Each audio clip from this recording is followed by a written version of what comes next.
मिनीताल के जंगल में टुनटुनी चिड़िया अपनी माँ टोनी चिड़िया के साथ रहती थी। उसके पिता की मौत उसके बचपन में ही हो गई थी। तब टोनी चिड़िया ने टुनटुनी को माँ और बाप दोनों का प्यार दिया। टुनटुनी अब बड़ी हो गई थी और उसकी शादी की चिंता उसकी माँ को बहुत सताती थी। एक दिन जंगल का मुखिया कड़कनाक कौवा टोनी चिड़िया के घर आता है। कहो भाभी, कैसी हो?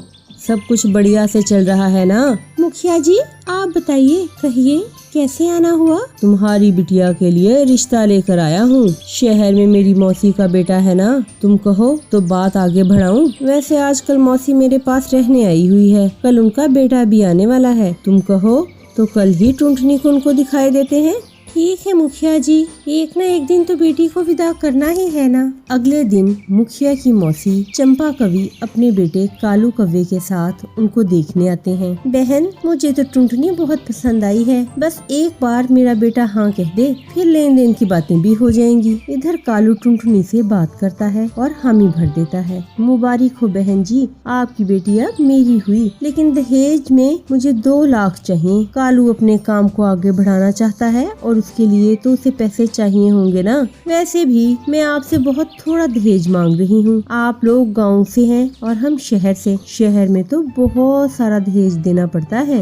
मैं तैयार हूँ बहन जी, बस मेरी बेटी का घर बस जाए, इससे ज्यादा खुशी की बात और क्या होगी। इस तरह कुछ दिनों बाद टुनटुनी और कालू की शादी हो जाती है और वो अपने ससुराल आ जाती है। शादी को 1 महीना गुजर जाता है। एक दिन टुनटुनी अपनी सास चंपा कवि से कहती है, माँ जी, मेरी शादी को 1 महीना हो गया है, पर ये रात को घर ही नहीं आते। आखिर इनका ऐसा कौन सा काम है जिसे वो दिन में नहीं निपटा सकते? मेरा बेटा कौन सा काम करता है, इससे तुझे क्या मतलब? तू बस खाना पकाने और घर के काम काज से मतलब रख। ज्यादा दिमाग न चलाया कर। ये गांव नहीं है, शहर है शहर। यहाँ दिन और रात एक समान। टुनटुनी अपनी सास की बातें सुनकर चुप ही रह जाती है। उसे नहीं पता था कि उसका पति शहर में किसी और चिड़िया से शादी करके उसे धोखा दे रहा है। एक दिन वो किसी काम से बाजार जाती है। वहाँ कालू कौवे को किसी और चिड़िया के साथ शॉपिंग करते हुए देख लेती है। अरे, ये तो मेरे पति कालू जी है, और इनके साथ ये चिड़िया कौन है? ये शॉपिंग करा रहे हैं, लेकिन मेरे पास तो इनके लिए थोड़ा सा भी समय नहीं है। टुनटुनी तुरंत अपने पति कालू के पास जाती है। अरे कालू जी, आप, और यहाँ ये कौन है? इनसे मेरा तारुफ कराइए ना। मैं इनकी पत्नी हूँ और मेरे पति हैं ये, और मुझे शॉपिंग करा रहे हैं। मेरी इनसे शादी हुई है। क्या बकवास कर रही हो? मैं तुझे नहीं जानता, जा यहाँ से। आंसू बहाती हुई अपने घर चली आती है। माँ जी, आप लोगों ने मुझे धोखा दिया, मेरी जिंदगी के साथ खेला है आप लोगों ने। आपने बहुत धोखा किया है हमारे साथ माँ जी। तभी कालू घर चला आता है। माँ, अब इस गवार का यहाँ कोई काम नहीं, हम आज ही इसका काम तमाम कर देते हैं। दोनों माँ बेटे टुनटुनी को लेकर जाकर नदी में फेंक देते हैं। बचाओ बचाओ, मैं डूब जाऊंगी, मुझे तैरना नहीं आता, कोई है, मुझे बचाओ। तभी नदी से पानी पीता एक हाथी का बच्चा टुनटुनी की आवाज सुनता है और किसी तरह उसे नदी में डूबने से बचा लेता है। टुनटुनी अपने साथ हुए इस जुल्म को अपनी माँ को नहीं बताती। नहीं, मैं अपनी माँ को कुछ नहीं बताऊंगी। मेरी माँ ये सदमा बर्दाश्त नहीं कर पाएगी और मर जाएगी, और मैं अपने ससुराल भी वापस नहीं जाऊंगी। मैं खुद अपना एक घोंसला बनाऊंगी और अपनी जिंदगी नए सिरे से बसर करूंगी। टुनटुनी चिड़िया नदी किनारे अपने लिए एक घोंसला बनाती है और इसमें खुशी खुशी रहने लगती है।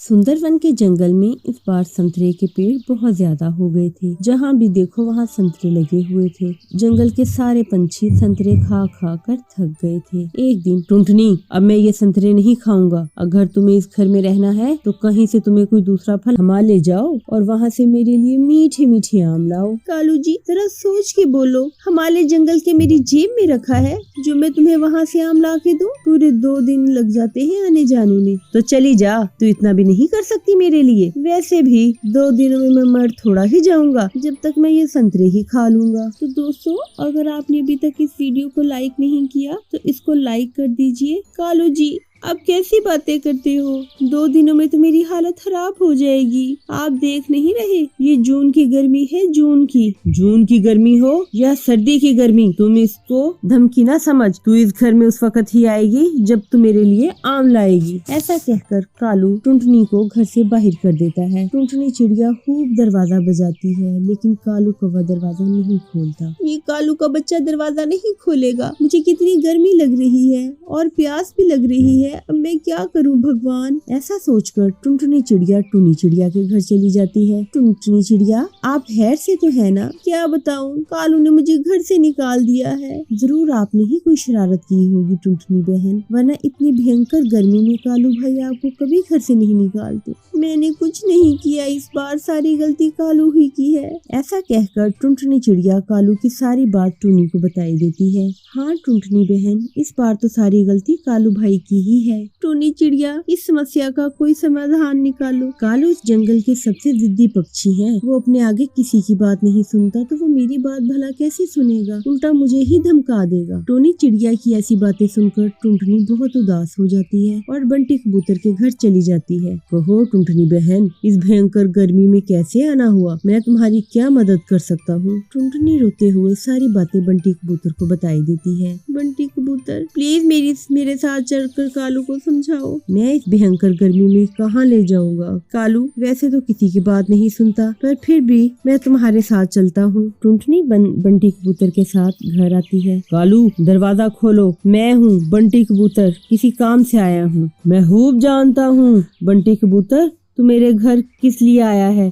ये टुनटुनी आई होगी तेरे पास रो धो के। मुझे तो बस आम खाने हैं, आम। इसको कह, जब तक ये मेरे लिए हिमालय से आम नहीं लाएगी, ये इस घर में कभी नहीं आएगी। कालू प्लीज दरवाजा खोल दो, ऐसा मत करो।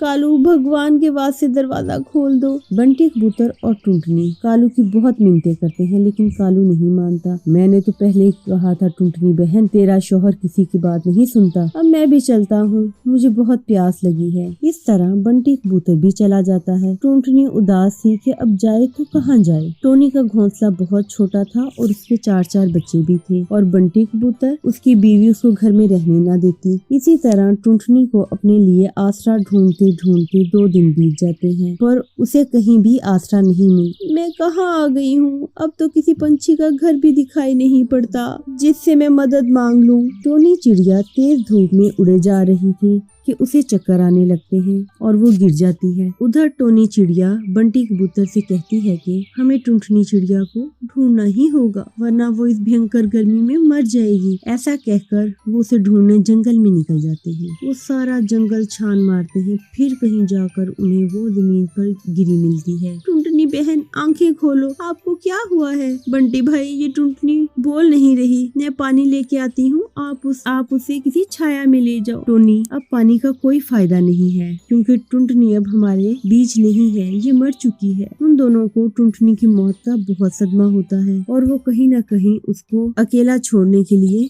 खुद को भी जिम्मेदार ठहराते हैं। अगर मैं टुनटुनी को उस वक्त अकेला ना छोड़ता तो वो हमारे बीच जिंदा होती। आप ठीक कह रहे हैं, अगर मैंने भी उस दिन कालू को समझाया होता तो आज ये ना होता। हमें माफ कर दो बहन। तो प्यारे दोस्तों, हमें इस कहानी से ये सीख मिलती है कि हमें ऐसी जिद नहीं करनी चाहिए जिससे दूसरे को परेशानी झेलनी पड़े या वो उसकी मौत का सबब बने।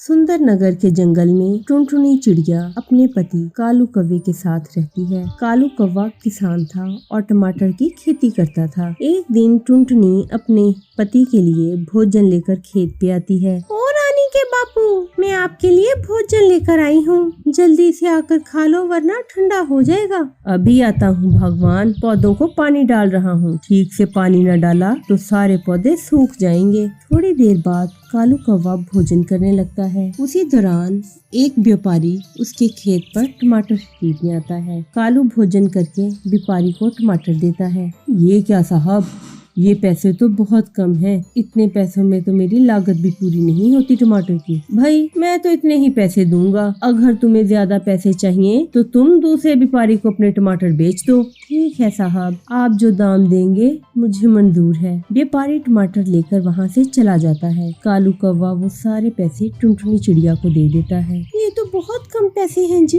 क्या करूं? टुनटुनी क्या करूं? इतनी मेहनत करके मैं टमाटर उगाता हूँ, मन मुताबिक दाम ही नहीं मिलता। मेरी बात मानो, अब से व्यापारी को टमाटर बेचना बंद कर दो। खुद से अपने टमाटर को बाजार में लेके जाकर बेचो, उससे हमें ज्यादा मुनाफा होगा। अगर मैं टमाटर बेचने बाजार चला जाऊंगा तो खेत की देखभाल कौन करेगा? और अगर अच्छी तरह देखभाल नहीं होगी तो फसल सूख जाएगी। तुम खेत की चिंता क्यों करते हो जी? मैं और रानी बेटी है ना, दोनों मिलकर खेत की अच्छी तरह देखभाल करेंगे। अब तो रानी बेटी भी बड़ी हो गई है, हम दोनों मिलकर सारा काम अच्छे से कर लेंगे। शाम हो गई है, चलो अब घर चलते हैं। 2-3 दिन बाद कालू कौवा अपने खेत से टमाटर तोड़ता है और उन्हें ठेले में रखकर बाजार दे आता है। अरे टमाटर ले लो, टमाटर, ताजे ताजे टमाटर, लाल लाल टमाटर। भैया एक टमाटर कितने का दे रहे हो? दीदी एक टमाटर 5 रुपए का दूंगा। अरे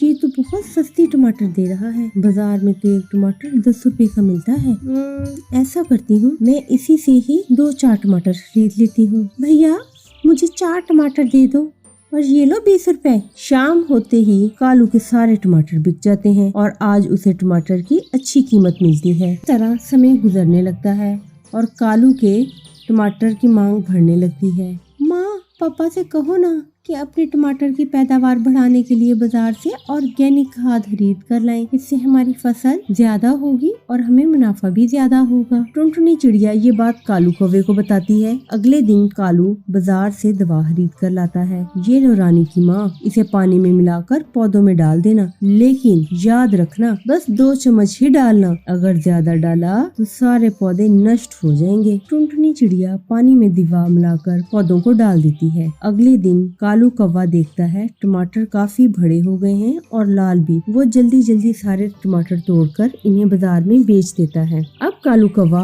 टमाटर का एक बड़ा व्यापारी बन जाता है। वो बड़ी बड़ी गाड़ियों में टमाटर भरकर शहर की मंडी में पहुंचाने लगता है। इस तरह कालू कौवा और टुनटुनी चिड़िया अपनी बेटी सुनहरी के साथ टमाटर की फसल बेचकर खुशी खुशी रहने लगते हैं।